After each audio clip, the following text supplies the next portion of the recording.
শুধু নিজেকে জানা নয়, বরং নিজের চিন্তা, অনুভূতি, প্রতিক্রিয়া, অভ্যাস আর কর্ম সম্পর্কে সচেতন থাকা।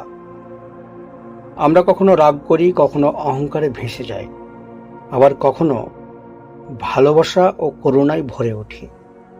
আর এই মুহূর্তগুলোকে চিনে নেওয়া হলো সেলফ অ্যাওয়ারনেস বা সাক্ষীভাব।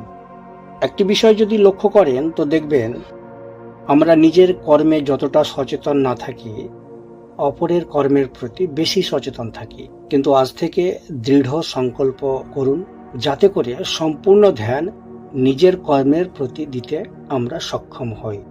আমরা যদি চাই তো আমরা প্রতিটি কাজের মধ্যে ধ্যান কেন্দ্রিত করতে পারি। আমরা যখন রান্না করি, অফিসে কাজ করি, কারোর সঙ্গে কথা বলি, এই সব কাজের মধ্যেও নিজের মনকে দেখা সম্ভব।